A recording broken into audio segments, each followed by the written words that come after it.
Hey guys, it's Bro You Whack, and listen, I'm not gonna sugarcoat it. Overwatch, it's kind of on fire. There hasn't been really any updates to the point where Animal Crossing has been getting more updates than Overwatch. Which, by the way, I'm gonna be streaming the new Animal Crossing update on my Twitch later on today, so if you wanna go check out my Twitch, you should definitely do that. And the fire has gone tremendously worse when you hear that Overwatch 2 has gotten delayed officially by Blizzard. And it's kind of funny because how can you delay a game that doesn't have an official release date? Lots of people are assuming that it's not going to release until 2023. Some people are being hopeful and saying that it won't release until the end of 2022. It doesn't matter because in today's video, I wanted to give a 6-month plan of what Overwatch 1 needs right now before Overwatch 2 releases. Because what a lot of people seem to forget is that there are 2 confirmed things by Blizzard themselves. The first thing is that Overwatch 2 will be released, but specifically to the Overwatch League come April. That's 100% happening. And then another thing that is also confirmed is that Aaron Keller stated that there will be a few new playable heroes when Overwatch 2 releases to the Overwatch League. That we will have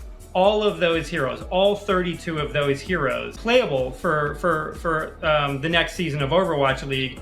And who knows, there might even be a few more. And along with that, all 32 heroes getting a rework to fit the 5v5 build that will be in Overwatch 2. So that leaves 6 months to lead up to the semi-official release for Overwatch 2. I don't even know what you would really call it. If you would call it a beta or if you would call it the official Overwatch 2 release, because, well, it's out, but is it out to the public? Whatever they decide to call that official, unofficial release date come April, I have a plan for what Overwatch 1 needs before Overwatch 2 gets released in April, or unofficially released. God, they gotta really fix that. So right now we're at the beginning of November, and typically Blizzard doesn't do anything big for this month. There's no Hanukkah or Thanksgiving event because it's usually reserved for BlizzCon. Well, they're not having BlizzCon this year, so that really leaves a lot of possibilities for events that they could do, and I have 2 ideas. The first idea, which definitely seems reasonable to have, is the Cole Cassidy lore event that they told us when they said that they were going to be changing the Cowboys name earlier in the month. And usually that quote-unquote lore event takes the form of a skin challenge, because that not only provides us new content, if you call a skin new content,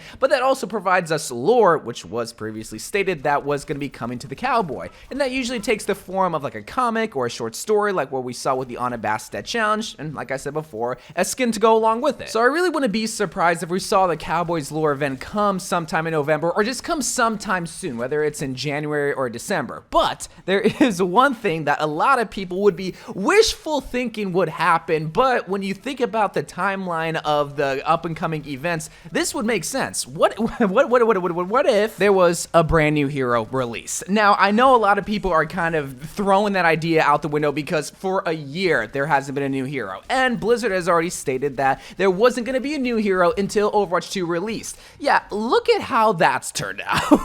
Blizzard has to know that all of their problems would literally go away if they were to just add a new hero. While I understand that there's a lot of quote-unquote issues that could come about releasing a brand new hero, there's already issues coming about right now without releasing a brand new hero. Like, my job is to not to think about the engine of Overwatch versus Overwatch 2 and what they stated before it. No, my job when it comes to this video is to think of ideas to keep Overwatch 1 alive and to keep the fan base excited for Overwatch 2. And literally, the best way to do that is to release Sojourn come November. They already showcased Sojourn. They already have a working build of Sojourn, and Overwatch 2 is right around the corner with quote-unquote new faces. So Sojourn getting released in November or just sometime soon, whether it's in early December, whatever, I think would fix a lot of the problems with Overwatch 1 in its current state. And then that's it for November. Then come December comes the Winter Wonderland event, and that's basically it for December, because usually each and every single month has like one big quote-unquote content drop, and that would be the Winter Wonderland event, so there's not really much going on there. But then comes the month of January, which is a very interesting month because sometimes it has the lunar event, but sometimes it doesn't. And this year it is on February 1st, where it could be reserved for the end end of January and beginning of February. So what I want to do in the month of January are two things. First thing is just a little hopeful skin challenge, but it's to celebrate the Western New Year. There really hasn't been any skin or any event that really celebrated this, but it's still a big holiday in the West and a lot of the world too. So I think giving a skin challenge to someone like Junkrat, someone who's all about fire and explosions, which is a very popular thing during the New Year because of fireworks, I think would be a cute little addition for content and skins and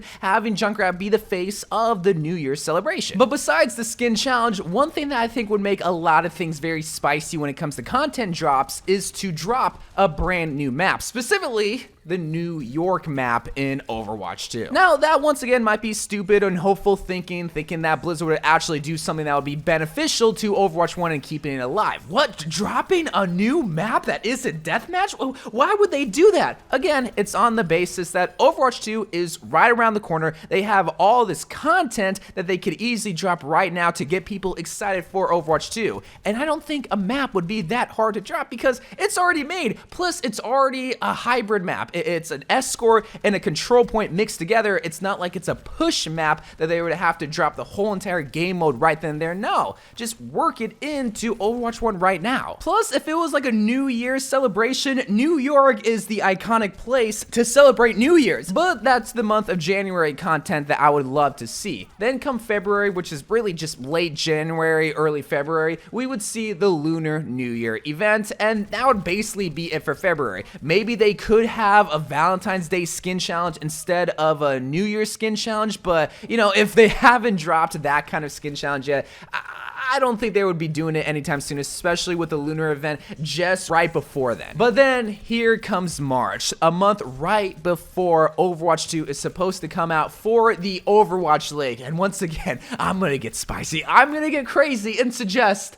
another new hero to drop. Back in my time, Blizzard loved to drop heroes every 4 months. Usually there would be 3 brand new heroes in a year, and lots of people were satisfied with that. And since March is about 4 months after the quote-unquote speculated hero that I came up with were to drop, it would make sense for a brand new hero to drop a month before Overwatch 2 is supposed to come out for the Overwatch League. Now, whether that's going to be the brand new Fox hero that Jeff Kaplan alluded to earlier this year, which is very sad, or a totally different hero like the Queen or that enemy that we saw at the end of the Archives event, I'm not sure. That can really be up to the Blizzard team what they decide to release. I just suggest a Sojourn in November because, well, that seems to be like the face of Overwatch 2 and the readily available hero to drop. But then when April comes around, this is when things can get very exciting but also kind of confusing depending on how Blizzard wants to handle it, because again, this is when the Overwatch League is supposed to commence. This is when the players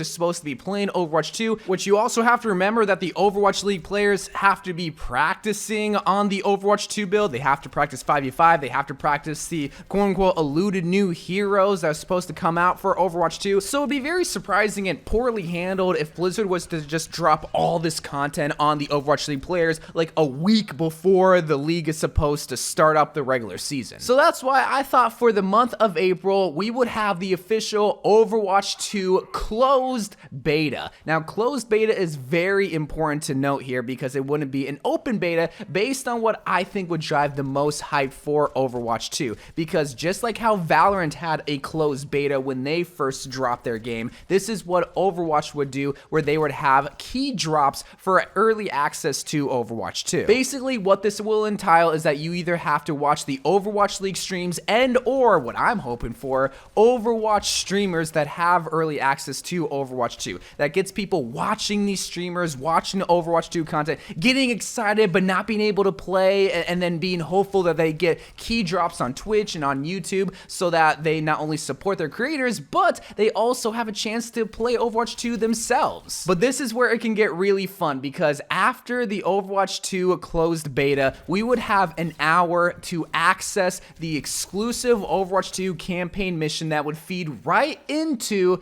the Archives event for Overwatch. Baby, sign me up for the marketing team on Blizzard because I'm so smart with these ideas. Now, on paper, this seems really good. Yeah, an Overwatch 2 closed beta, brand new heroes, a brand new map. Oh, that would be awesome. I hope Blizzard does that. Will they actually do that? I'm not sure. That's not my job because my job is to try to keep Overwatch 1 alive right now. And that whole entire 6-month plan, in my personal opinion, I think would drive a lot of excitement and hype around the game. Something that it's obviously missing, along with content, which it's also missing too. That's what I'm hoping Blizzard decides to do for this next 6 months, right before Overwatch 2 is supposed to come out. Like, it's coming out. It's just coming out to the Overwatch League. So depending on how they decide to handle it, it can go either really, really, really good or really, really, really bad. And if they don't do any of this kind of stuff, it's going to probably be really, really bad for everybody. For the community, for the Blizzard team, for the Overwatch League, who is still getting early access. Like, how are they supposed to play 5v5 if they don't get content early? Well, they can do it by releasing it in short bursts to not only the Overwatch League, but also to everybody else. And that's my plan for Overwatch 1 right before Overwatch 2 comes out. But who knows? I mean, I've been making these kinds of plans for the past couple of years. Maybe Blizzard has a different plan. And well,